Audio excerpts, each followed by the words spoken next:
Distant Counter Melee. A Sacred Seal I didn't think was ever going to happen, but we got Distant Counter Dragon and we have Prime rounding all over the place. So, you know what? I guess this was not completely out of the realm of possibility. So, congratulations every sword, lance, and axe. You have yourself a Distant Counter Seal now. And yeah, you saw the title of the video, the thumbnail, etc. You know what the deal is. Let's just get right into it. Distant Counter Melee. Give any sort of sword unit, lance unit, and axe unit the ability to run Distant Counter in their Sacred Seal. Pretty cool stuff in general. Although with Prime being an option available to these units, you may be wondering whether or not it's worth going for Prime and then running a different Sacred Seal versus just running the Distant Counter Sacred Seal and then running a different A slot altogether. In my opinion, there is no wrong answer whatsoever. That being said, there's definitely stuff to take into consideration. If you decide to run Prime and then a different Sacred Seal, you'll generally be getting a lot more stats overall. In your A slot, you're getting 9 stats to any dedicated stat that Prime is granting, whether that's attack and speed or attack and defense, since those are the only ones that we have readily available at this time. But as far as your Sacred Seal is concerned, you still have stuff like Bonus Doubler, Fury, Catch, Ideal, a lot of stuff there that just grants you a significantly higher amount of stat swings comparatively to running the Distant Counter Seal in your Sacred slot. That being said, you will need 4 bonuses readily available so that you do get the Distant Counter off the bat, but it's not really that difficult nowadays considering so many units just grant visible bonuses as is. Meanwhile, with Distant Counter Melee, you more or less just have the ability to run all sorts of A slots that you just can't run in your Sacred Seal, whether that's Finish, Stance, Unity, Bonus Doubler 4, which is lull proof,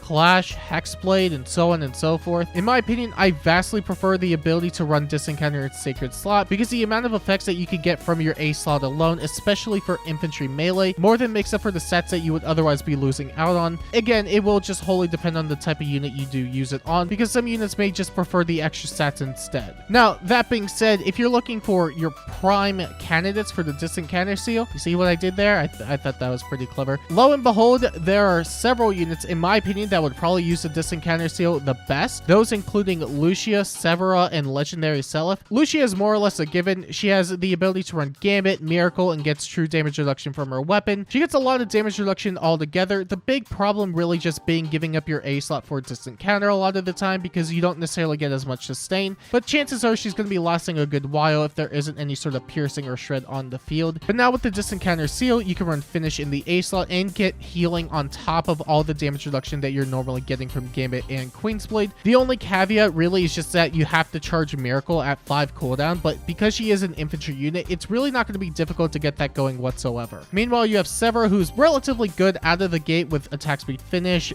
buffer 4, and godlike reflexes. The big difference between her and running any sort of other Finish godlike reflexes unit is that she has piercing on her weapon, which applies to any sort of special, including godlike reflexes. So as long as she's able to proc it, then she'll be able to retaliate with full piercing. She'll get Spiral after combat so she could get godlike reflexes back up again. And if you give her Fatal Smoke 4, then she could pierce through any sort of miracle that isn't from a special. You also have Legendary Seliph, and he more or less is also a given. Legendary Seliph is a relatively good tank, all things considered.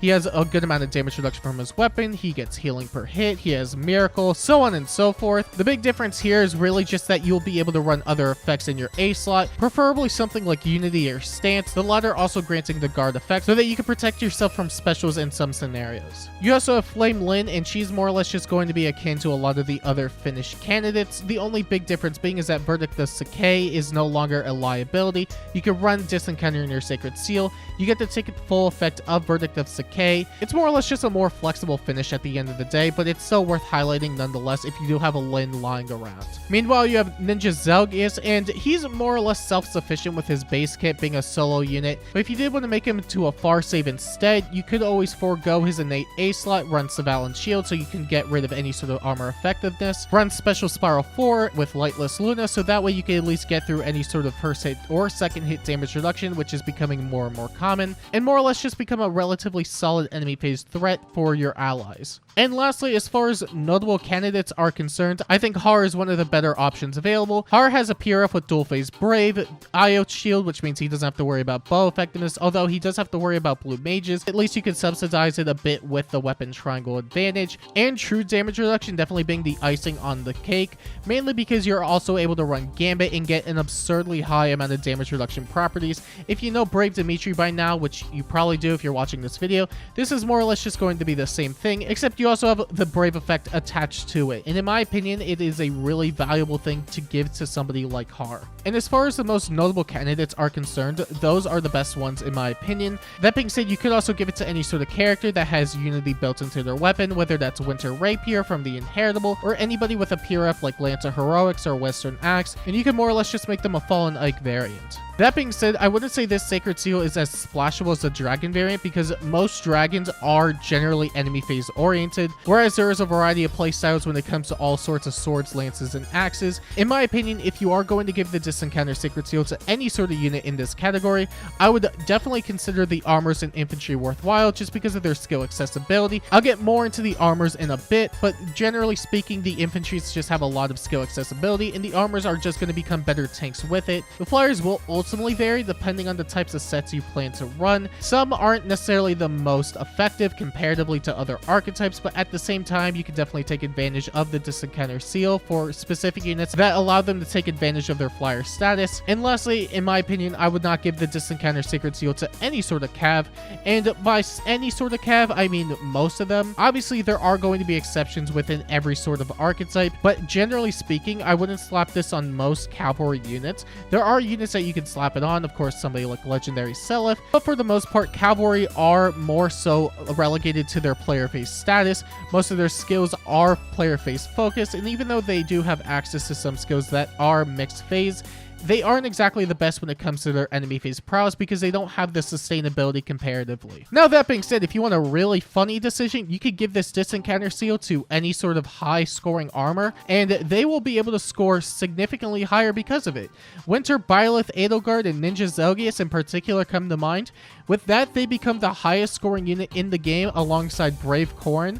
You could also give it to any sort of free-to-play armor that is relatively recent, maybe somebody like Murdoch or Vigard. That way they could also score a bit higher compared to their contemporaries and just continually stand out as relatively good score bots. But going into the actual builds now, you could either run any sort of Godlike Reflexes set, Vital Astra set, or Miracle set. Godlike Reflexes and Vital Astra are relatively straightforward. You want to run skills that can immediately charge your gimmick, whether that's Buffer 4 or Times Pulse 4, the former pairing extremely well with Godlike Reflexes and the latter with Vital Astra. You can run Finish so that you can keep sustainability high, and because you'll have the instant special, you'll be able to get the healing on every single hit. And with the Disencounter Seal, you'll be able to target any sort of ranged unit and loop your specials with ease. With Vital Astra in particular, you don't have to worry about it as much because it doesn't proc during combat if you don't counter, but at the same time, you don't want your foe to just continually get hits on you, otherwise they will just chip you down, and if they have an instant special, then you just don't have any damage reduction whatsoever. Meanwhile, with the Godlike Reflexes set, you do want to be able to loop it consistently, and if you're faster than the foe anyway, then you're not going to have Godlike Reflexes ready for the next combat if you aren't able to counter. So preferably going forward, you would probably want to run Disencounter in their Sacred Seal. You also could run a Miracle set. This, in my opinion, is a bit more finicky, but there is a lot of potential to be had here. Arcane Thruma having innate no follow-up and full tempo means that with Pledge, you can always get the breath effect as long as the foe doesn't have tempo, but that isn't exactly as common currently. And with Finish, Null C, and Disencounter, you can charge up Miracle quickly, get permanent sustain from Finish, and prevent any sort of sweep effects, whether that's from Flash or other units that just prevent counterattacks outright. You also have infantry units that have Brave effects, Vantage effects, or units that have both. Somebody like Ross, for example, or anybody with Wyvern Katana can run Gambit, Attack Defense Unity, or any sort of unity they may like, Times Pulse, Aether, and if they have some sort of breath support in tow, whether that's from Na or Brave Lucina. With the Disencounter Seal, they'll be able to get 2 full Gambit hits out, heal back with Aether on the second hit, and have relatively good sustain. Meanwhile, with somebody that has instantaneous Vantage in their weapon, whether that's Brave Marth or Fallen Byleth, the big difference is just going to be the types of effects that you get from your A slot. Bonus Doubler 4 is a relatively solid option because you get Spectrum 10 with relative ease, with the big benefit of it not being countered by any sort of lull effect because it could also apply to any allies within 2 spaces. You could also try it out with any sort of Slaying Weapon, Times Pulse Vantage. You just won't have the benefit of Null C,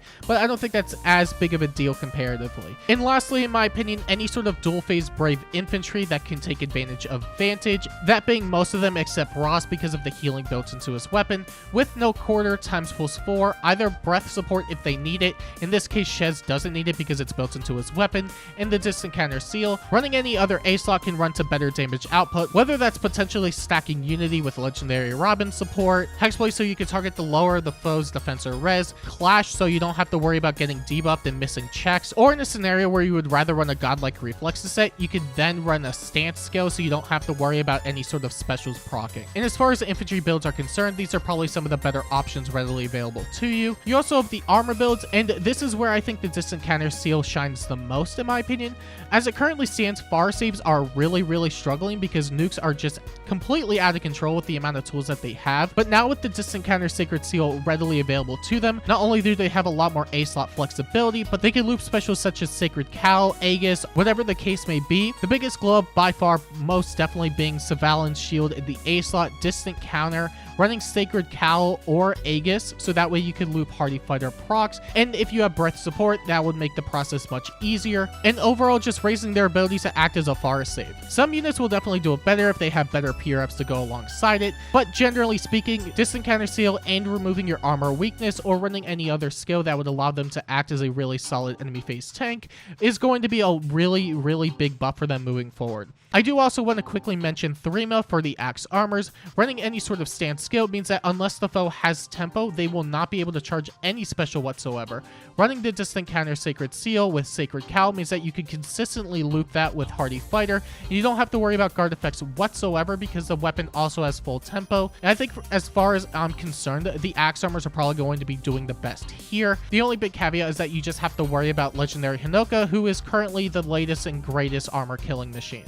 And lastly, you have the flyer builds, and this is where it's a bit more finicky in my opinion, because unlike a lot of the infantries and armors, they have a set purpose and role that they can take advantage of. But with flyers, there are roles that they can take advantage of, but it's significantly more limited because the effects needed for it to be taken advantage of isn't something that is widespread amongst all flyers. For example, true damage reduction units such as Cormag and Spring Maria can absolutely take advantage of the distant counter Sacred Seal. They can run Gambit, Miracle, any other A slot and B slot, even Guidance if they just want to act as a Guidance bot, which you can definitely see in build 3. But generally speaking, their ability to have true damage reduction and damage reduction in their B slot makes them prime candidates for the distant counter Sacred Seal. You also have units with innate Canto, whether that's Summer Male Shez, Rearm Ingrid, Anna, so on and so forth. The big thing really is that you'll be able to enter combat, retreat a bit, still act as a guidance bot, or whatever the case may be, in counterattack regardless of the foe's range, so you're not a sitting duck against any ranged unit. But really, the only other thing that you could potentially do with the distant counter Sacred Seal for any sort of melee flyer